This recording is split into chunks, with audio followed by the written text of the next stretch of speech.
انا جعلنا ما علی الارض زینۃ لها لنبلوہم ایہم احسن عملا، ہم نے زمین پر جو کچھ ہے اسے اس کا سنگھار بنا دیا ہے، زیبائش آرائش، آنکھیں چکا چوند ہو جاتی ہیں، نظر کو خیرہ کرتی ہے چمک تہذیب حاضر کی، یہ صنائی مگر جھوٹے رنگوں کی ریزہ کاری ہے، لیکن آدمی جو ہے اسی کا دل دادا۔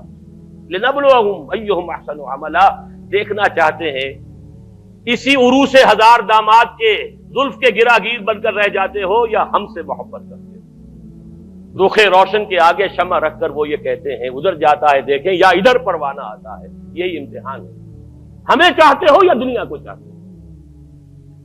انا جعلنا ما علی الارض زینۃ لها لنبلوہم ایہم احسن عملا۔ ایک جگہ سورہ کہف میں حضور کو روکا گیا، حضور ان غرباء اور فقراء صحابہ سے اپنی نگاہیں ادھر ہٹا کر امیروں کی طرف توجہ زیادہ نہ کیجیے۔ وَلَا تَعْدُ عَيْنَاكَ عَنْهُمْ تُرِيدُ زِينَةَ الْحَيَاةِ الدُّنْيَا۔ اے نبی کہیں یہ گمان نہ ہو جائے لوگوں کو کہ آپ بھی حیات دنیاوی کی زینت ہی کو زیادہ اہمیت دے رہے ہیں۔ یہ مشکل مقامات میں سے قرآن مجید کے میں نے اس کی جو سب سے زیادہ قابل قبول جو ایک تعویل ہو سکتی ہے وہ میں کر رہا ہوں کہ نبی کہیں ایسا نہ ہو کہ آپ کے اس طرز عمل سے لوگ یہ سمجھے کہ محمد کی نگاہ میں بھی دولت ہی کی اہمیت ہے، تبھی تو دولت مندوں کی طرف توجہ زیادہ ہے۔ محمد کی نگاہ میں بھی شاید دنیاوی اقتدار جو ہے اسی کی اہمیت ہے، تبھی تو یہ جو قریش کے سردار آتے ہیں انہیں زیادہ وقت دیتے ہیں۔ ہم فقراء جاتے ہیں تو ہماری طرف توجہ نہیں فرماتے۔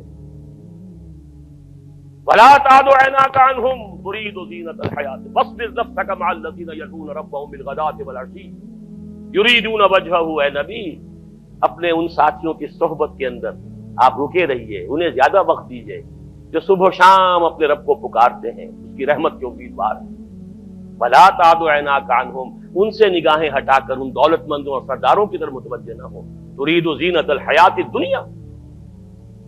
تیسرے مرحلے پر آتا ہے المال والبنون زینۃ الحیات الدنیا والباقیات الصالحات خیر عند ربک ثوابا وخیر عقبا۔ یہ دنیا مال اور یہ مال و دولت دنیا، یہ رشتہ و پیوند، بتان وہم و گما، لا الہ الا اللہ، لیکن یہ کہ اسی کی زیبائش آرائش، اسی کی محبت، اسی کی سوچ، دن رات فکر ہے تو انہی کی ہے۔ المال والبنون زینۃ الحیات الدنیا۔ اور آخری آیت جو آخری رکوع میں قل هل ننبئكم بالاخسرين اعمالا الذين ضل سعيهم في الحياة الدنيا وهم يحسبون انهم يحسنون صنعا۔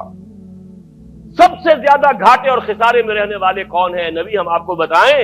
اے نبی آپ ان سے کہیے کیا میں تمہیں بتاؤں سب سے زیادہ خسارے میں کون رہے؟ سوال کا جواب بھی خود ہی، جن لوگوں کی ساری بھاگ دوڑ سعی و جہد حیات دنیا ہی میں بھٹک کر رہ گئی، ساری بھاگ دوڑ، دن رات کی محنت، مشقت، سوچ ہے تو اسی کی، رات کو بھی دن کو بھی، دوڑ دھوپ، ساری فکر فی الحیات الدنیا، واللہ بھٹک کر رہ گئی۔ انہی توانائیوں سے آخرت کمائی جا سکتی تھی، انہی چیزوں سے جو اللہ نے دی ہیں اللہ کو راضی کیا جا سکتا تھا، لیکن یہ ساری چیزیں کھپا دی دنیا کے اصول میں، بھٹک گئی۔ وہ تیر نیم کش جس کا نہ ہو کوئی ہدف ہونا چاہیے تھا اللہ کی ذات، لیکن تم نے پہنچا خرچ کر دی یہ ساری چیزیں دنیا کی طرف۔ الذین ضل سعیہم فی الحیات الدنیا وہم یحسبون انہم یحسنون صنعا۔ یہ ہے وہ دجالی فتنہ جس نے آخرت پر دنیا کا ملمہ کر دیا ہے، ذات باری تعالیٰ پر کائنات کی عظمت کا پردہ ڈال دیا ہے۔ اللہ سے توجہ ہٹ گئی، کائنات، روح کی بجائے جسم، حیات اخروی کی بجائے حیات دنیا۔ یہ جو چار ہماری چیزوں کے اندر کہ جو پریفرنسز ہیں، جو ہمارا ایمفیسس ہے، زبان سے مانتے ہیں اللہ کو بھی آخرت کو بھی، لیکن آپ اپنے 24 گھنٹے کے تمام اوقات کا تجزیہ کیجئے، کتنی آپ کی توانائیاں اور قوتیں اللہ اور آخرت کے لیے صرف ہو رہی ہیں اور کتنی دنیا کے لیے۔ اقرا کتابک، ہر شخص اپنی کتاب خود پڑھے، اپنا حساب خود لے۔ اقرا کتابک کفی بنفسک الیوم علیک حسیبا، ہر شخص اپنا حساب خود کر سکتا ہے۔ 24 گھنٹے شمار کیجئے اس کا کتنا وقت۔ ہاں ٹھیک ہے، بھلے نفس کا علیہ کا حق پر، نفس کا بھی حق ہے، سونے کے لیے بھی وقت ہونا چاہیے، آپ کی اولاد کا لیے یہ حق ہے، لیکن پھر دیکھیے باقی جو کچھ آپ کے پاس ہے توانائی جو آپ نے لگائی ہے کچھ چیز حاصل کرنے میں، اس کا کتنا حصہ ہے جو اللہ اور آخرت کے لیے صرف ہو رہا ہے، اور کتنا حصہ ہے جو صرف اس دنیا کی amenities, facilities, luxuries, decoration pieces, کتنے کتنے پیسے سے وہ چیزیں خرید کر لا کر آپ اپنے ڈرائنگ روم سے جا رہے ہیں. کہاں خرچ کرنا؟